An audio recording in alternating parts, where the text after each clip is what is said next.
नमस्कार आप सभी को। देखिए आज का अपना टॉपिक रहेगा नाइट्रोजन मेटाबॉलिज्म को लेकर के हम डिस्कशन स्टार्ट करने जा रहे हैं। कंपटीशन एग्ज़ाम्स के रिगार्डिंग देखा जाए तो नाइट्रोजन मेटाबॉलिज्म लगभग सभी एग्ज़ाम्स के अंदर बहुत ज़्यादा इम्पोर्टेंट टॉपिक होता है।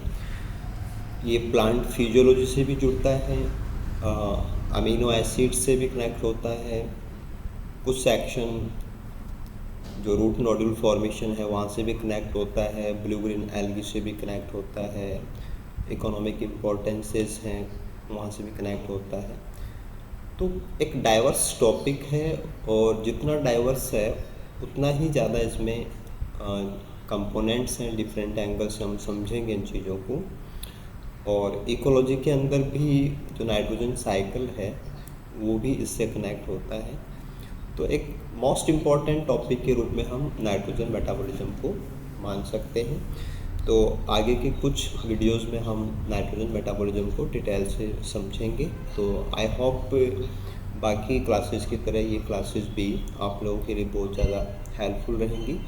और स्पेसिफिकली आरपीएससी फर्स्ट ग्रेड को लेकर के जो क्वेश्चन पूछे जा सकते हैं, मुझे उम्मीद है कि सारे क्वेश्चन आप इन क्लास के बेस के ऊपर आराम से कर पाएंगे।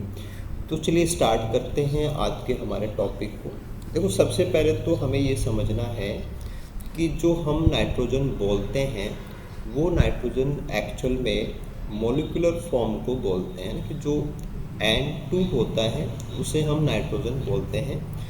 वैसे जो N2 है ये एक डाई एटॉमिक नाइट्रोजन है, यानी कि इसमें नाइट्रोजन के दो एटम ट्रिपल बॉन्ड के साथ में जुड़े रहते हैं। और एग्जैक्टली जो नाइट्रोजन एटम है वो अपन सिंपल N के द्वारा रिप्रेजेंट करते हैं। बायोलॉजिकल सिस्टम्स के रिगार्डिंग बात करें तो हमारा नाइट्रोजन का जो सोर्स है, अगर हम नाइट्रोजन के सोर्स की बात करें और स्टोर की बात करें तो वो है हमारा एटमॉस्फेयर। कि एटमॉस्फेयर के अंदर नाइट्रोजन है वो एग्जिस्ट करती है।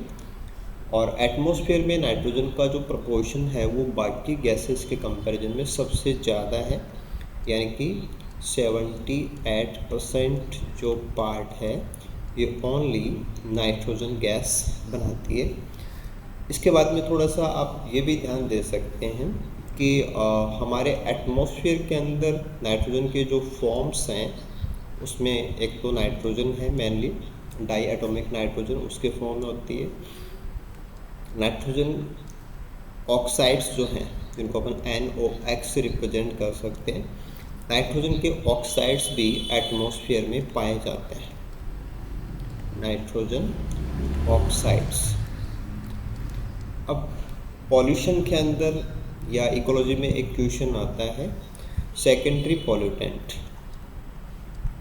सेकेंडरी पॉल्यूटेंट्स, जिसमें हमारे आंसर हैं उसमें नाइट्रोजन के जो ऑक्साइड्स हैं वो भी हम काउंट करते हैं। और स्पेसिफिकली जो सेकेंडरी पॉल्यूटेंट्स के अंदर जो हम पैन की बात करते हैं, प्रॉक्सी एसिटिल नाइट्रेट, तो वहाँ मेनली नाइट्रोजन के ऑक्साइड्स हैं। तो एज ए पार्ट वायुमंडल के अंदर बहुत ज़्यादा तो नाइट्रोजन गैस है जो कि ट्रिपल बॉन्डेड कंडीशन है, डाई एटॉमिक है, ऑलमोस्ट इनर्ट है ना। वैसे तो अपन इनर्ट गैसेस पीरियोडिक टेबल के अकॉर्डिंग इसको वहाँ नहीं लेते हैं, बट एज ए बिहेवियर बात करेंगे तो इनर्ट लाइक बिहेवियर देता है, यानी कि किसी के साथ में इतना इजीली रिएक्ट नहीं करता है। हाँ, कुछ केसेस के अंदर इसके ऑक्साइड्स हैं वो भी एटमॉस्फेयर का पार्ट है और उनकी जो हायर कॉन्सेंट्रेशन है और जब वो कार्बन के ऑक्साइड्स हैं, वोलेटाइल ऑर्गेनिक कंपाउंड्स हैं, उनके साथ रिएक्ट करते हैं तो सेकेंडरी पॉल्यूटेंट्स भी क्रिएट करते हैं। तो नाइट्रोजन वैसे तो एज ए गैस बहुत काम का है, बट उसके ऑक्साइड्स हैं वो पॉल्यूशन के लिए कंट्रीब्यूट करते हैं। ठीक है, इसके बाद में हम ये बात करेंगे कि हमारा जो नाइट्रोजन है, जैसे कि ये तो हमने एटमॉस्फेयर के रिगार्डिंग बात कर ली, कि एटमॉस्फेयर के अंदर नाइट्रोजन है वो किन फॉर्म के अंदर एग्जिस्ट करता है। अब अगर बायोलॉजिकल सिस्टम को अपन देखें, बायोलॉजिकल सिस्टम्स, तो बायोलॉजिकल सिस्टम्स में हमें ये चीज़ समझनी है कि हमारे जो लिविंग ऑर्गेनिजम्स हैं, जिसमें कि प्लांट्स, एनिमल्स, फंजाई, हम इन सबको ले सकते हैं, वो डायरेक्ट नाइट्रोजन को यूज नहीं करते। No use of direct N2 from atmosphere.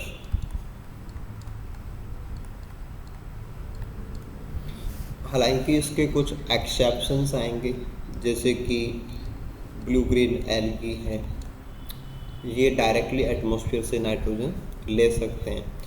ऐसे लाइकेन हैं, क्योंकि लाइकेन के अंदर जो फंगस वाला पार्ट है उसमें mostly blue green algae member होते हैं। तो जैसे ब्लू ग्रीन डायरेक्टली ले सकते हैं, वैसे लाइकेन है ये भी ले सकते हैं। कुछ केसेस के अंदर बैक्टीरिया हैं, वो बैक्टीरिया भी नाइट्रोजन को डायरेक्टली ले सकते हैं। बैक्टीरिया के केस में दो चीज़ें हमारे पास आ जाती हैं, एक तो फ्री लिविंग होते हैं जो किसी के साथ एसोसिएट नहीं है, और दूसरे सिम्बायोटिक होते हैं कि जो किसी लिविंग ऑर्गेनिज्म के साथ में कनेक्टेड होते हैं। तो बायोलॉजिकल सिस्टम्स के अंदर नाइट्रोजन जो कि गैसियस फॉर्म है वो डायरेक्टली काम में नहीं आती है। हाँ, कुछ एक केसेस हैं, एक्सेप्शन हैं, जहाँ पे कुछ स्पेसिफिक मेंबर्स नाइट्रोजन को डायरेक्टली एटमॉस्फेयर से पिक कर सकते हैं।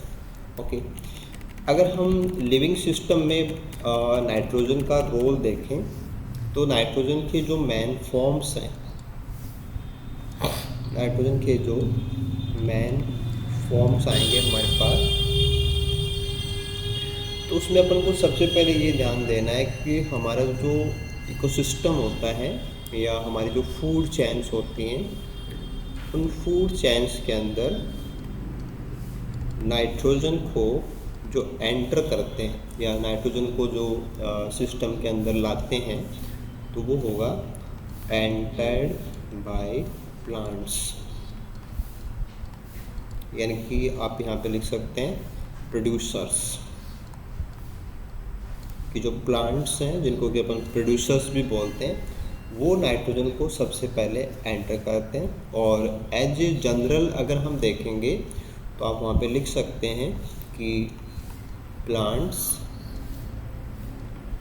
एब्जॉर्ब नाइट्रोजन फ्रॉम सॉइल, कि पौधे नाइट्रोजन को सॉइल से पिक करते हैं।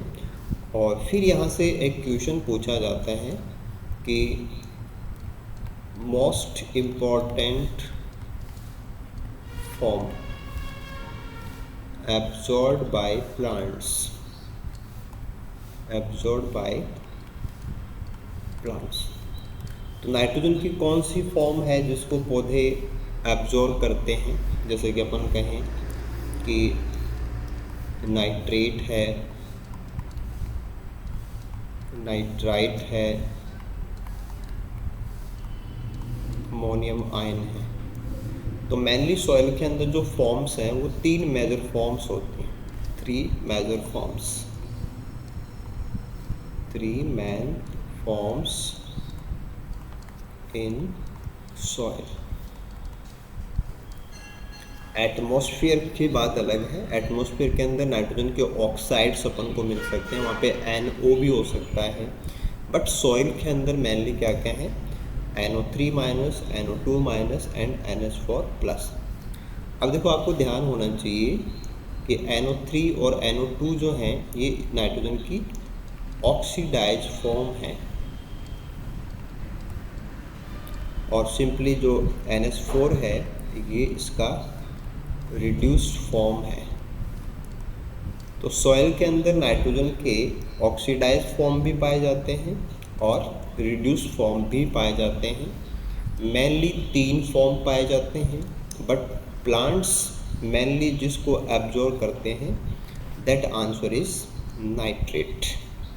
कि प्लांट्स मेनली नाइट्रेट को अपनी जड़ों से उठाते हैं, यानी कि एज ए न्यूट्रिशन जो मोस्ट इम्पॉर्टेंट फॉर्म है नाइट्रोजन का वो है नाइट्रेट।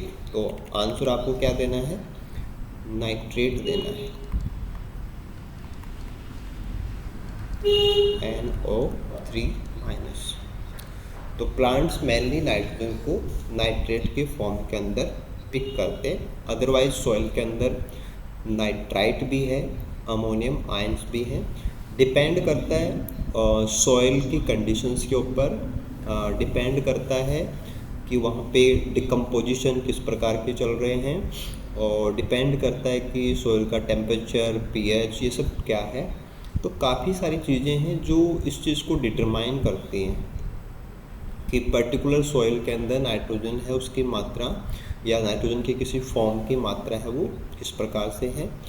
वैसे अगर हम देखें तो जैसे मान लीजिए कि आपको इकोलॉजी में कोई क्वेश्चन सॉल्व करना है और वहाँ से आपसे ये पूछा जाए कि most important nutrient which limits the plant growth,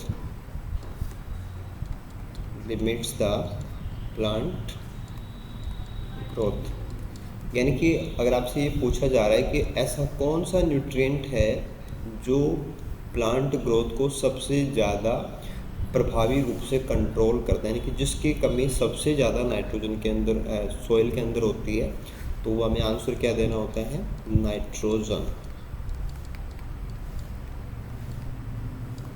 कि सॉइल के अंदर नाइट्रोजन की जो कमी है वो बहुत ज़्यादा होती है। बहुत ज़्यादा होने का मतलब ये है कि सभी प्लांट्स नाइट्रोजन को सॉइल से उठाते हैं, और नाइट्रोजन सॉइल के अंदर एंटर बहुत कम करता है, क्योंकि एटमॉस्फेयर के अंदर तो बहुत है लेकिन सॉइल के अंदर एंटर बहुत कम करता है।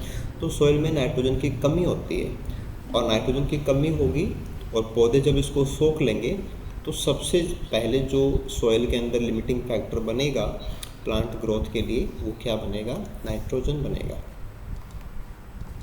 लिमिटिंग फैक्टर जो कि अपन इकोलॉजी के रेफरेंस के अंदर जानते हैं। तो वैसे तो और कोई न्यूट्रिएंट भी हो सकता है, बट एज ए जनरल अगर हम बात करें तो हमें नाइट्रोजन आंसर देना होता है। यही क्वेश्चन एक दूसरे एंगल से भी आप कनेक्ट कर सकते हैं, और यहाँ आपको ये ध्यान देना है कि जैसे अपन एक बात समझते हैं कि जो हाईएस्ट प्रोडक्टिविटी है, हाईएस्ट प्रोडक्टिविटी जो इकोसिस्टम देता है उसमें एस्चुरेज वगैरह ये सब आते हैं, बट टेरेस्ट्रियल के हिसाब से अगर हम बात करें तो वहाँ पे अपन ट्रॉपिकल फॉरेस्ट बोलते हैं, ट्रॉपिकल फॉरेस्ट। तो ट्रॉपिकल फॉरेस्ट के अंदर लार्ज ट्रीज होते हैं, that composed of large trees, ये काफ़ी बड़े ट्रीज हैं।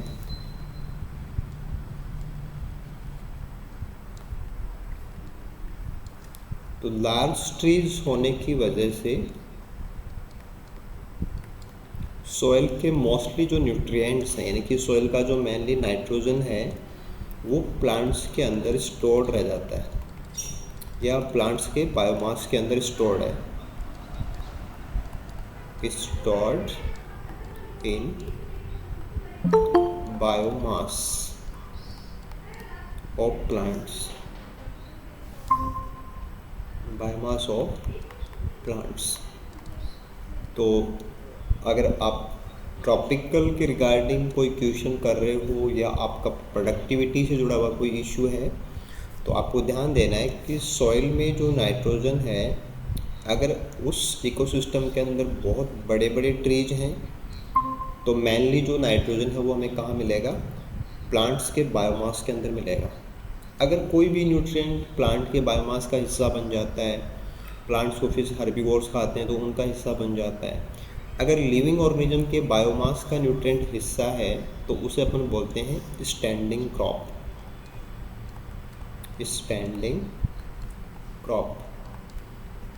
तो जहाँ जितने ज़्यादा बड़े ट्री होंगे सॉइल में नाइट्रोजन उतना ज़्यादा कम हो जाता है, तो नाइट्रोजन को लेके जो सॉइल है वो पुअर होती है। तो अगर आपसे ये क्वेश्चन पूछा जाए कि जो फॉरेस्ट हैं, ट्रॉपिकल फॉरेस्ट हैं, उनकी सॉइल नाइट्रोजन को लेकर के कैसी होती है, तो आंसर विल बी पुअर, कि वहाँ पे न्यूट्रिएंट जो थे वो बायोमास का हिस्सा बन जाते हैं, तो वो पुअर होती है। और फिर यहीं से आपका एक दूसरा क्वेश्चन कनेक्ट हो जाता है, और वो सेकंड क्वेश्चन इस बात का है कि कुछ ऐसे ट्रीज हैं, है ना, ये जो ट्रीज हैं ये जिम्नोस्पर्म्स भी हैं, ये एंजियोस्पर्म्स भी हैं, और ये क्या करते हैं कि नाइट्रोजन की कमी को पूरा करने के लिए फंगस के साथ रिलेशन रखते हैं, फंजाई के साथ में एसोसिएशन शो करते हैं। हाँ, तो जब बड़े ट्रीज की बात आती है, और मेनली जैसे जिम्नोस्पर्म भी इसका एग्जांपल होंगे, एंजियो भी इसका एग्जांपल होंगे, तो वहाँ पे प्लांट्स अपनी जड़ों का फंजाई के साथ में एक रिलेशन क्रिएट कर लेते हैं, उसको अपन बोलते हैं माइकोराइजा। अब देखो, माइकोराइजा को लेके बार बार क्वेश्चन पूछे जाते हैं। माइकोराइजा को अपन डिटेल में भी पढ़ेंगे, उसके टाइप्स वगैरह सब देखेंगे, लेकिन एज ए जनरल आपको ध्यान देना है कि माइकोराइजा का जो मेन मकसद होता है, यानी कि मेन जो इसका फॉर्मेट होने का कारण है, वो तो होता है फॉस्फोरस। बट फॉस्फोरस के अलावा जो नाइट्रोजन है उसकी पूर्ति के लिए भी फंगस है, वो जड़ों की हेल्प करता है। तो नाइट्रोजन बहुत ज़्यादा इम्पॉर्टेंट कॉन्स्टिट्यूएंट है, क्योंकि हमारे सारे अमीनो एसिड्स हैं, न्यूक्लिक एसिड्स हैं, बहुत सारे नाइट्रोजनस कंपाउंड्स हैं, उन सब में नाइट्रोजन होती है। सॉइल में नाइट्रोजन का केवल कुछ फिक्स फॉर्म है, वही पाई जाती हैं। उनमें से भी नाइट्रेट है वो सबसे ज़्यादा पसंदीदा फॉर्म है कि प्लांट्स उसी को एब्जॉर्ब करते हैं, और फिर सभी प्लांट्स को सॉइल से ही लेना होता है, तो सॉइल के अंदर नाइट्रोजन की डेफिशिएंसी है वो बहुत जल्दी आती है। इसीलिए नाइट्रोजन है वो एक लिमिटिंग फैक्टर के रूप में भी काम करता है। तो ये तो एक सिनेरियो हो गया कि नाइट्रोजन को लेकर के हमारा जो एक बेसिक नॉलेज है कि हम टॉपिक में प्लांट्स को ले रहे हैं, सराउंडिंग्स को ले रहे हैं, तो हमें इतना सारा कुछ पता होना चाहिए। इसके बाद में हम फर्दर कुछ और टॉपिक्स की बात करते हैं। जैसे हम एक बार के लिए देखें कि हमारा जो सॉइल है उसमें हमने मेन फॉर्म जो लिया है वो लिया है NO3-, और फिर प्लांट्स हैं, है ना। मेनली आपको जो टॉपिक पढ़ना होता है वो टेरेस्ट्रियल इकोसिस्टम के रिगार्डिंग पढ़ना होता है, और प्लांट्स नाइट्रेट को अपनी जड़ों से एब्जॉर्ब करते हैं, एब्जॉर्ब बाय रूट्स। हालांकि सॉइल के अंदर जो नाइट्रेट है ये फ्री नहीं होता है, ये जो साल्ट फॉर्म है उसके रूप में पाया जाता है, यानी जैसे कैल्शियम नाइट्रेट है, पोटेशियम नाइट्रेट है, उनके साथ में जो कैटायंस है उनके साथ में जुड़ा हुआ होता है, लेकिन सॉइल के अंदर नाइट्रेट एग्जिस्ट करता है। प्लांट्स इसको अपनी जड़ों से एब्जॉर्ब करते हैं, और फिर प्लांट्स इसका यूज़ करेंगे, यानी कि इसको इनकॉर्पोरेट करते हैं। और इनकॉर्पोरेट करने का जो वे है वो है कि आपने जैसे लास्ट रेस्पिरेशन पढ़ा है, तो रेस्पिरेशन के अंदर हमने देखा था कि जो TCA साइकिल आता है, TCA साइकिल का एक इंटरमीडिएट है अल्फा कीटोग्लूट्रेट। अल्फा कीटोग्लूट्रेट, तो अल्फा कीटोग्लूट्रेट वो मेन कंपाउंड है जो नाइट्रोजन को कैप्चर करता है, यानी कि जब आप अल्फा कीटोग्लूट्रेट को नाइट्रोजन देंगे तो वो कन्वर्ट हो जाता है ग्लूटामेट के अंदर।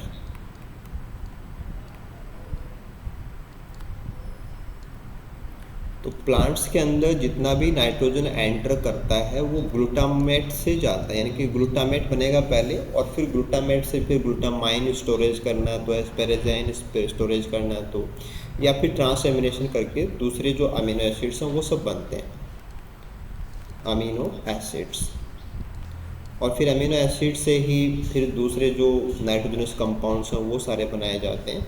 लेकिन जो ये हम यहाँ पे डिस्कस कर रहे हैं कि हमारा जो TCA है उस TCA का एक इंटरमीडिएट जो कि कार्बन मेटाबॉलिज्म का कंपोनेंट है और ग्लूटामेट जो बना है वो नाइट्रोजन मेटाबॉलिज्म का कंपोनेंट है। तो ये लिंक हमने रेस्पिरेशन में भी समझा था कि अल्फा कीटोग्लूटामेट बहुत इम्पॉर्टेंट है। तो प्लांट्स के रिलेशन के अंदर सॉइल से नाइट्रेट को लेंगे और नाइट्रेट को वो कहाँ लगाते हैं, TCA का जो इंटरमीडिएट है अल्फा कीटोग्लूटामेट उस पे उसको ट्रांसफ़र करना होता है। हालांकि इससे पहले प्लांट्स के अंदर एक सिस्टम आ जाता है जिसको अपन गोगट सिस्टम बोलते हैं, तो वो भी अपन समझेंगे, साथ में बायोलॉजिकल सिस्टम्स हैं उनको भी समझेंगे, बहुत सारे इश्यूज हैं वो अपन को क्लियर करने हैं। तो एक चीज़ जो अपन यहाँ तक जो हमने टॉपिक को कवर किया तो उसमें हम ये समझ गए कि जैसे एक तो है एटमॉस्फेयर और एक है सॉइल और फिर एक है प्लांट्स और उसके बाद में एक आएंगे उससे आगे के एनिमल्स। तो एटमॉस्फेयर के अंदर जो फॉर्म है that is nitrogen, di atomic nitrogen, di atomic form है नाइट्रोजन का। सॉइल के अंदर जो एग्जिस्ट करता है उसके अंदर मेन अपन ने लिया है NO3-। प्लांट्स के अंदर जो हमें मिलेगा वो है अमीनो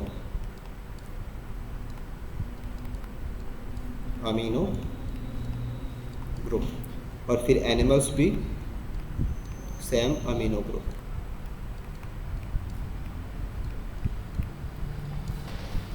और ये है nitrate form.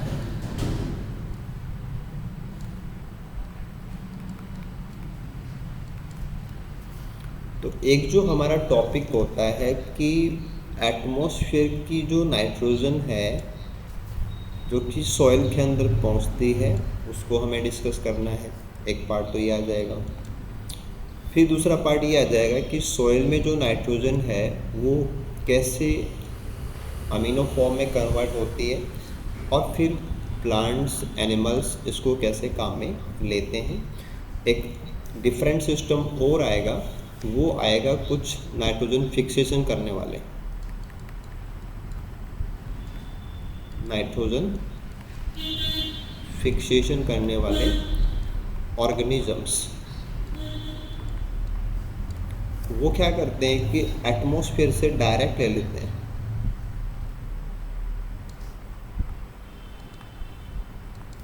Direct amino form.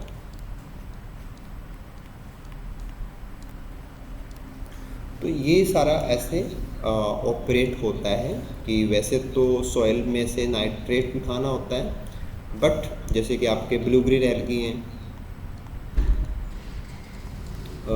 जो रूट नोड्यूल्स के अंदर बैक्टीरिया हैं, तो ये डायरेक्टली भी उठा सकते हैं। तो एक चीज़ आ गई जो कॉमन चीज़ होगी कि एटमॉस्फेयर की जो नाइट्रोजन है उसका लिविंग सिस्टम में एंटर करना। सिंपली अपन ऐसे कहें कि N2 जो फॉर्म है उसका अमीनो फॉर्म के अंदर conversion, this is called fixation.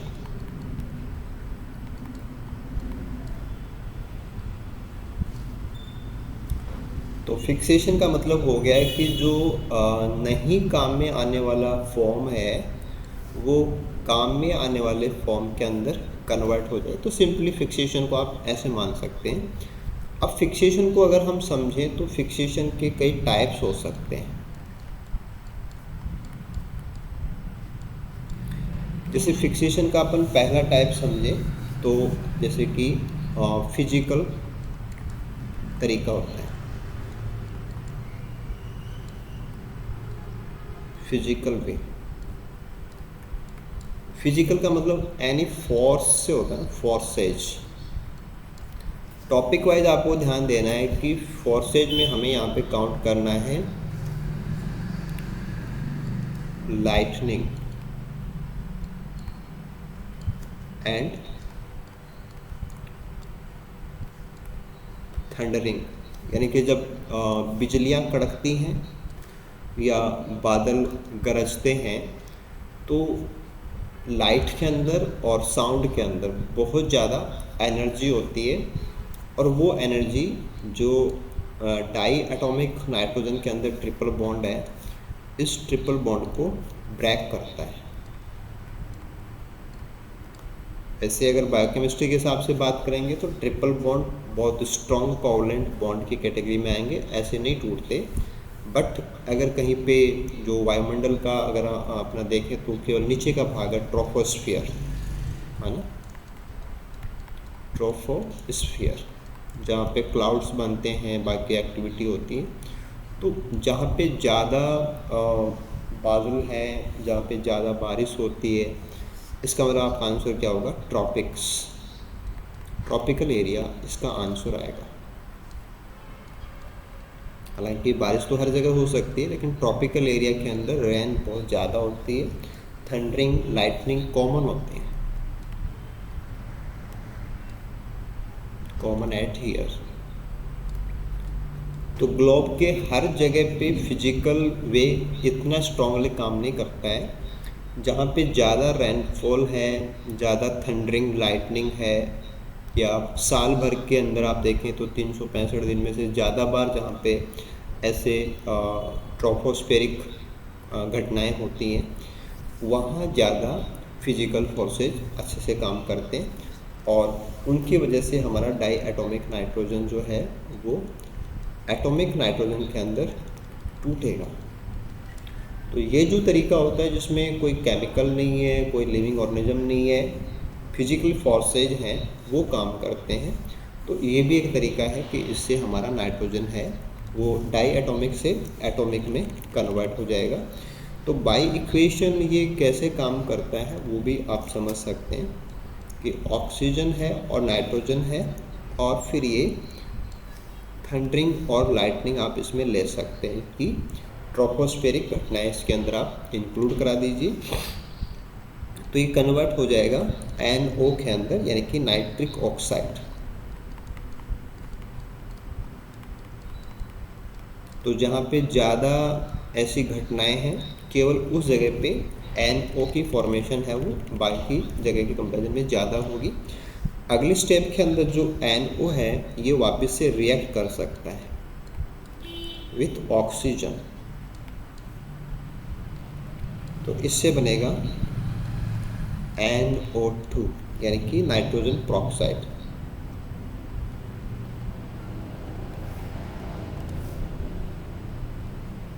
और ये ऑक्सीडेशन स्टेप है। एंड उसके बाद में जब आप थंडरिंग लाइटनिंग ले रहे हैं तो वहाँ पे पानी भी है, तो ये पानी के साथ रिएक्ट करेगा, रेन वाटर या क्लाउड्स हैं, मॉइस्चर है, तो उसके साथ में आप इसको रिएक्ट कराएंगे, और फिर इससे बनेगा HNO2 प्लस HNO3, तो नाइट्रस और नाइट्रिक, नाइट्रस और नाइट्रिक एसिड्स।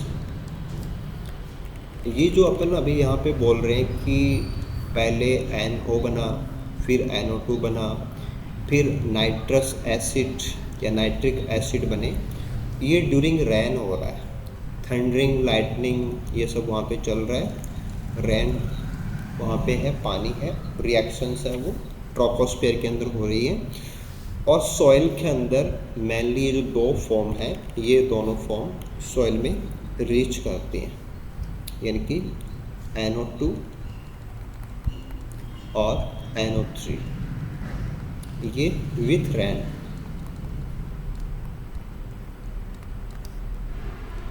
Reach soil.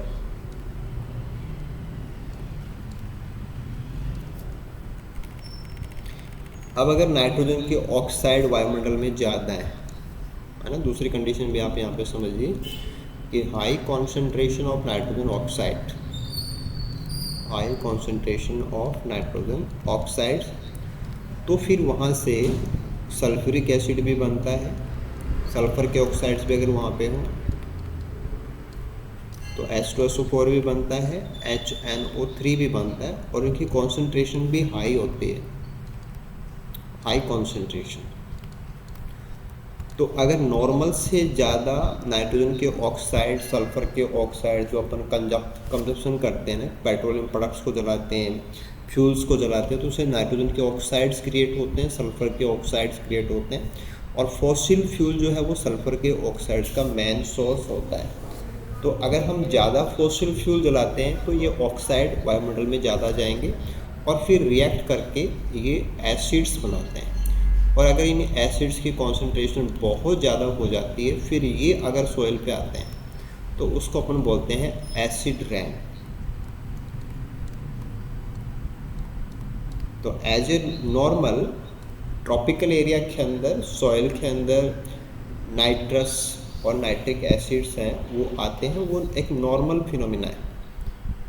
और अगर पॉल्यूटेंट ज़्यादा हैं तो उससे अगर H2SO4, HNO3 ये बहुत ज़्यादा बन रहे हैं, वो एक प्रॉब्लम है, वो एक पॉल्यूशन है, पॉल्यूशन का फिर एक कोज है, तो वो एसिड रेन से जुड़ा हुआ इश्यू है, जो कि एक नया प्रॉब्लम है कि एसिड रेन इकोलॉजी के अंदर, पॉल्यूशन के अंदर हमें पढ़ना होता है।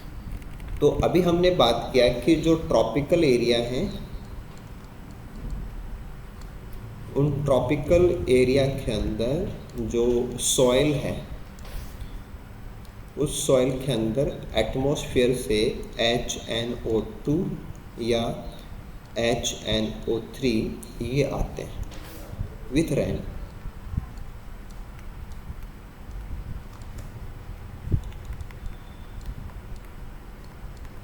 तो अगर सॉइल के अंदर बारिश के साथ में ही अगर फर्टिलाइज़र आ रहा है ना, नाइट्रेट ये सब आ रहे हैं, तो वहाँ जो फर्टिलिटी है उसमें हेल्प हो जाती है।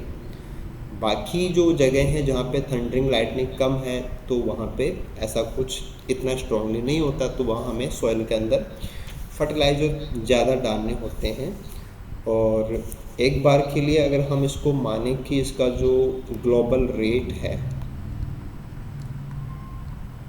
कि ये जो फिजिकल तरीका है, इस फिजिकल तरीके से पूरे ग्लोब के ऊपर जो नाइट्रोजन फिक्सेशन होता है उसकी जो रेट है दैट इज़ 35 मिलीग्राम पर मीटर स्क्वायर पर ईयर। लेकिन ये वैसे तो ग्लोबल अमाउंट है, बट ग्लोब के हर जगह पे जैसे आप डेजर्ट लेंगे तो डेजर्ट में तो बारिश ही नहीं होती, तो वहाँ पे ये सब नहीं है। जहाँ ट्रॉपिक्स हैं, ट्रॉपिक्स में जहाँ हैवी रेन है, थंडरिंग लाइटनिंग बहुत फ्रीक्वेंटली होते हैं, वहाँ काफ़ी सारा एटमॉस्फेयर का नाइट्रोजन सॉइल को एज ए फर्टिलाइज़र मिल जाता है, और उसकी रेट जो है ग्लोबल रेट वो अराउंड 35 मिलीग्राम जो नाइट्रोजन है वो एक साल में 1 मीटर स्क्वायर एरिया के अंदर लगभग आ जाता है। अगर हम इसी चीज़ को कंपेयर करें बायोलॉजिकल से, कि जो माइक्रोबियल सिस्टम्स हैं और जो बायोलॉजिकल सिस्टम्स हैं, वो जो नाइट्रोजन फिक्सेशन करते हैं उनकी रेट होती है तकरीबन 140 से लेके 700 मिलीग्राम पर मीटर स्क्वायर पर ईयर। तो अगर हम लेग्यूमिनस जड़ों की बात करें तो वो जो बायोलॉजिकल सिस्टम है वो लगभग 20 गुना ना, कि 35 से आप 700 पे जाएंगे तो मल्टीप्लाइड बाई 20, कि बायोलॉजिकल सिस्टम्स हैं वो फिजिकल सिस्टम से लगभग 20 गुना ज़्यादा नाइट्रोजन को फिक्स करते हैं। यानी कि हमारे इकोसिस्टम्स में नाइट्रोजन के एंटर करने के हिसाब से बायोलॉजिकल सिस्टम बहुत ज़्यादा इम्पोर्टेंट है। एक तीसरा तरीका केमिकल फिक्सेशन भी होता है। केमिकल फिक्सेशन का मतलब होता है कि हम इंडस्ट्रीज़ के अंदर नाइट्रोजन को फिक्स करते हैं। वन अपन ले सकते हैं केमिकल भी। तो तो केमिकल वे का मतलब है इंडस्ट्रियल वे, कि हम इंडस्ट्रीज के अंदर नाइट्रोजन के फर्टिलाइजर्स बनाते हैं, नाइट्रोजन फर्टिलाइजर्स। अब इनकी तो अपन कोई रेट ले नहीं सकते क्योंकि ये तो हमारा इंडस्ट्रियल सिस्टम है, हम इंडस्ट्रीज को जितना ऑपरेट करेंगे उतना ज़्यादा नाइट्रोजन अपन बना सकते हैं। इंडस्ट्रीज का जो नाइट्रोजन का फॉर्मेशन है वो जिस प्रोसेस के ऊपर बेस्ड होता है उसको अपन बोलते हैं हैबर-बोश reaction. हैबर-बोश reaction.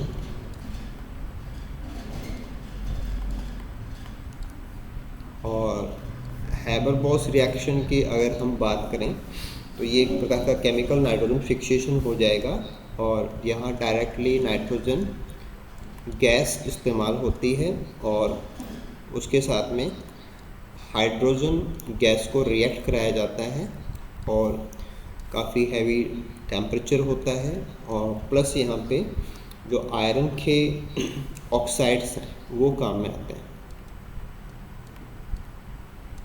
Iron oxides as a catalyst, और फिर इनका इस्तेमाल करके अमोनिया बनाया जाता है। और इस रिएक्शन के लिए जो फ्री एनर्जी डिफरेंस है that is around -92.28 kilo joule. But यहाँ पे सबसे बड़ी प्रॉब्लम ये आती है कि नाइट्रोजन गैस और हाइड्रोजन गैस यानी कि दो प्रकार के मॉलिक्यूल्स हैं, उनको जोड़ करके एक मॉलिक्यूल बनाया जाता है, यानी कि जो एंट्रोपी है उसको रिड्यूस किया जाता है। एंट्रोपी में रिडक्शन होता है जो कि एक टफ पार्ट है, इम्पॉसिबल है, टफ है वो। बाय रिएक्शन अपने आप नहीं हो सकता, टफ वे है। तो इसको कंप्लीट करने के लिए आपको कैटलिस्ट लगाना पड़ता है, हैवी टेम्परेचर आपको देना पड़ता है। तो इंडस्ट्रीज़ के अंदर हैबर-बोश रिएक्शन के थ्रू हम नाइट्रोजन को फिक्स कर सकते हैं। डायरेक्ट एटमॉस्फेयर की नाइट्रोजन अपन कन्वर्ट कर सकते हैं अमोनिया के अंदर, फिर अमोनिया को अपन एज ए फर्टिलाइजर्स के अंदर यूज़ कर सकते हैं। तो हमारे पास तीन तरीके होते हैं, एक फिजिकल है लेकिन उसका कनेक्शन केवल ट्रॉपिक्स से है कि ट्रॉपिकल एरिया के अंदर वो ज़्यादा प्रभावी सिस्टम है। दूसरा सिस्टम केमिकल है, तो ये इंडस्ट्रियल सिस्टम है।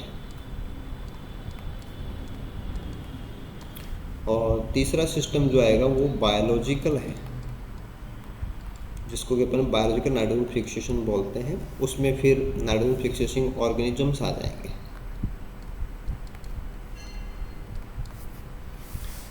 एज ए प्रोडक्ट क्या बनता है या कौन से सिस्टम में क्या चीज़ इम्पोर्टेंट है, तो ट्रॉपिकल के अंदर अभी आपने देखा कि HNO2 या HNO3 बाई रेन आएंगे टू सॉइल।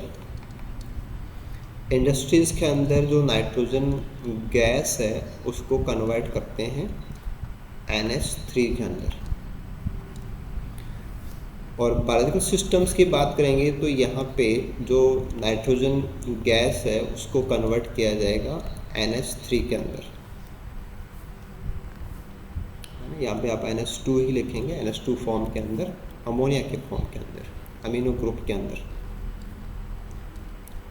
तो इसको देखने पे ऐसा लगता है कि इंडस्ट्रीज में जो काम हो रहा है और हमारे माइक्रोब्स जो काम कर रहे हैं वो लगभग सेम है। इंडस्ट्रीज में आपने अभी देखा कि हमें टेम्परेचर देना पड़ता है, हमें कैटलिस्ट यूज़ करना पड़ता है, हमें प्रेशर यूज़ करना पड़ता है। तो काफ़ी सारा एटमॉस्फेरिक प्रेशर है, टेम्परेचर है, कैटलिस्ट है, तब ये होता है। और बायोलॉजिकल सिस्टम्स में देखेंगे कि वहाँ पे कोई टेम्परेचर की नीड भी नहीं है, no temperature, no catalyst, no pressure, यानी कि नॉर्मल एटमॉस्फेरिक प्रेशर के ऊपर ही हो जाता है, बट वहाँ एक सिस्टम काम करता है और वो है एक एंजाइम कॉम्प्लेक्स, जिसको अपन बोलते हैं नाइट्रोजिनेज कॉम्प्लेक्स। तो इसका मतलब ये हुआ कि हमारी इंडस्ट्रीज़ के अंदर जो हम इतना सेटअप करते हैं, उस सेटअप के बराबर काम हमारा एक एंजाइम है वो बायोलॉजिकल सिस्टम्स में करता है। तो that's why biological nitrogen fixation काफ़ी इम्पॉर्टेंट है। और एज ए लिविंग सिस्टम देखा जाए, है ना, अगर हम लिविंग सिस्टम के हिसाब से बात करें तो मोस्ट एक्सपेंसिव रिएक्शन होती है, मोस्ट एक्सपेंसिव रिएक्शन है कि अगर हम किसी माइक्रोबियल सिस्टम के अंदर या बायोलॉजिकल सिस्टम के अंदर नाइट्रोजन को फिक्स कर रहे हैं कि गैसियस फॉर्म को अगर हम अमीनो फॉर्म या अमीनो एसिड्स में जोड़ रहे हैं, तो हाईली एक्सपेंसिव मैकेनिज्म होती है, यानी कि सेल को बहुत ज़्यादा एनर्जी लगानी पड़ती है। और आप जब कॉम्प्लेक्स कैसे काम करता है उसको समझेंगे अपन, तो वहाँ पे ये चीज़ निकल के आएगी कि एक्सेस एटीपी कंज्यूम होते हैं, कि बाई रिएक्शन जितने एटीपी लगने चाहिए उससे भी ज़्यादा कॉम्प्लेक्स कंज्यूम करता है। तो वैसे तो बहुत इम्पॉर्टेंट हो गया कि हमारे सिस्टम इंडस्ट्री के बराबर का सिस्टम है कि वो जो काम करता है वो हमारे सिस्टम के अंदर अपने आप हो जाते हैं, माइक्रोब्स कर लेते हैं। But as a energy cost देखें तो स्टिल ये बहुत इम्पॉर्टेंट भी है, बहुत एक्सपेंसिव भी है, एनर्जी कंजप्शन बहुत ज़्यादा होता है।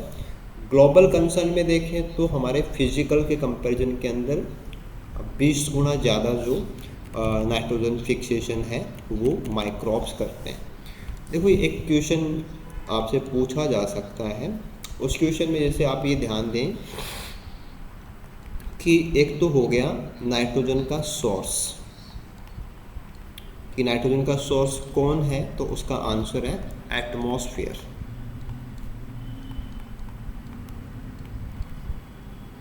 और इसके बाद में आता है कि नाइट्रोजन का सिंक कौन है,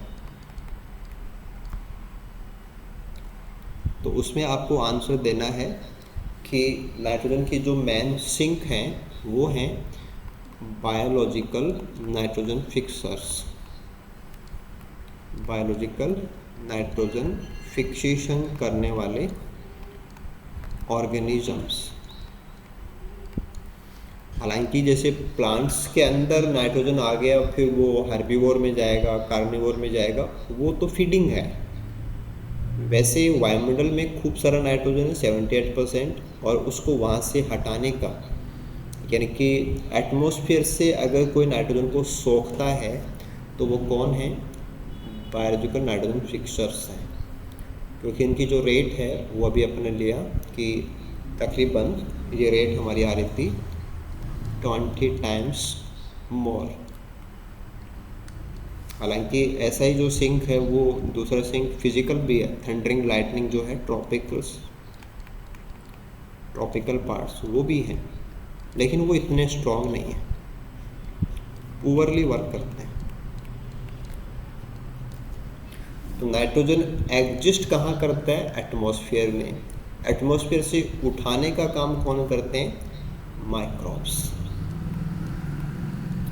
ओनली माइक्रोब नहीं करते, थंडरिंग से भी होती है, फिजिकल प्रोसेस भी होती है, लेकिन वो बहुत कम है।